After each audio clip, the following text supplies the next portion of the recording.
Assalamualaikum warahmatullahi wabarakatuh. Hari ini bertepatan pada tanggal 19 November 2023, seleksi penerimaan santri baru SMP SMA Bina Insan Mandiri dan Pondok Pesantren Al Ihsan Baron gelombang pertama telah dibuka. Yuk langsung aja kita lihat keseruannya. Ikutin terus ya.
Sebelumnya boleh perkenalkan diri terlebih dahulu, nama dan asalnya.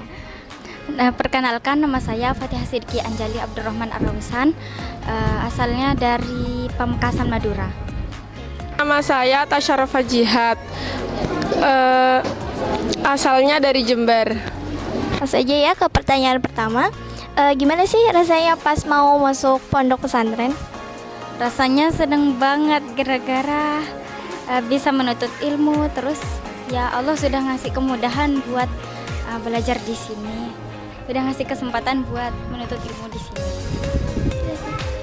Awalnya kaget disuruh mondok di sini, terus ya udah ikut-ikut aja. Alasan milih masuk pondok ini apa? Disuruh orang tua. Alasannya ada yang disuruh gara-gara orang tua juga. Terus dulu kan pernah kelas 1 sampai kelas 2 itu mondok.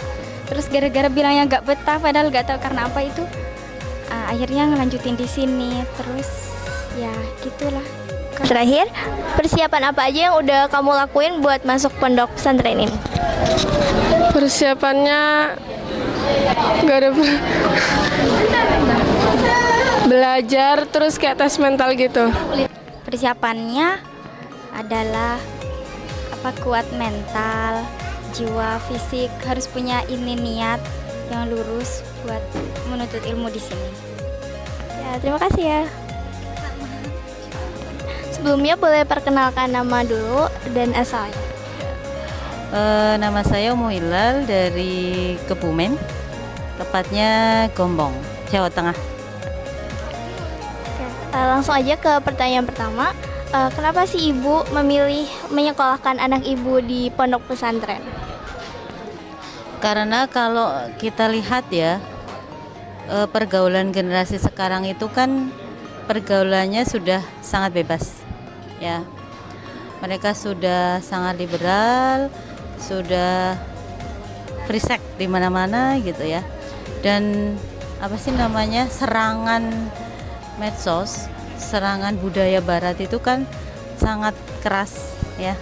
Mereka sangat kuat menimpa para generasi. Jadi kalau kemudian kenapa saya memilih lingkungan pondok? Karena saya sudah 2 anak saya sudah di pondok dan memang di Bima dari awal. Saya sudah melihat outputnya, hasilnya ketika mereka keluar dari pondok itu, mereka itu jauh berbeda dengan anak-anak yang mereka disekolahkan di luar pondok. Dari sisi adabnya, dari sisi akhlaknya, dari sisi kepribadiannya jelas berbeda. Dan yang jelas ketika mereka keluar dari pondok itu, mereka sudah punya bekal bagaimana mereka untuk kemudian memilih teman, gitu ya, memilih teman yang baik, kemudian memilih lingkungan yang baik, dan yang jelas mereka punya fondasi yang kuat. Mereka sudah paham bagaimana sistem pergaulan yang harus mereka pilih, ya, agar kemudian itu menjadi benteng bagi dia tidak terjerumus kepada pergaulan bebas. Itu nilai plusnya banyak, terutama itu ya. Kalau kita lihat kurikulum pendidikan di sekolah-sekolah di luar pondok itu kan, mohon maaf ya, karena sekarang juga kurikulum pendidikan agama itu kan hanya 2 jam dalam 1 minggu. Bagaimana kemudian kita mau membentuk anak yang berkepribadian Islam kalau pendidikan agamanya itu hanya diberikan 2 jam dalam seminggu. Sementara serangan dari luar, serangan yang terutama media sosial yang mereka tiap hari mereka pegang itu terus menerus menyerang mereka, itu ya. Yang jelas akidah itu harus dikokohkan. Itu tidak bisa terbentuk ketika mereka berada di luar pondok. Harus berada di pondok karena di dalam pondok itu kondisinya lebih kondusif, ya, kondusif untuk kemudian membentuk mereka menjadi anak-anak yang berkepribadian Islam, punya akidah yang kokoh, kepribadian yang Islam dengan pola pikir dan pola sikap yang Islami. Itu mungkin. Sebelumnya boleh perkenalan dulu nama dan asalnya. Ya, perkenalkan, nama saya Bu Ami dari Mojokerto, Mbak. Alasan Ibu memilih Pondok Pesantren Al-Ihsan Baron di Nganjuk ini itu apa? Pertama, kan memang ini di keluarga besar kami itu kebanyakan sudah di sini semuanya. Kan mulai dari kakak-kakaknya, sekarang sudah ada yang SMA itu 2, ada yang sudah ini di Mesir juga rekom di sini kan. Jadi anak saya itu termotivasi di situ kan, ngaten nggih. Istilahnya ini oleh-olehnya kita ketika kita itu mencari ilmu di pondok kan, ngoten nggih. Jadi karena itu tadi saya bareng kita tanamkan tiap hari kehidupan di pondok seperti ini, nanti dampaknya seperti ini. Bandingkan ketika kehidupannya di luar sana dalam kondisi sistem sekarang kan, ngoten nggih. Jadi termotivasi di situ dengan melihat kakak-kakaknya itu tadi. Makasih ya Bu. Ya, telah usai sudah seluruh rangkaian acara seleksi penerimaan santri baru. Sekian dari saya mohon pamit undur diri. Wassalamualaikum warahmatullahi wabarakatuh.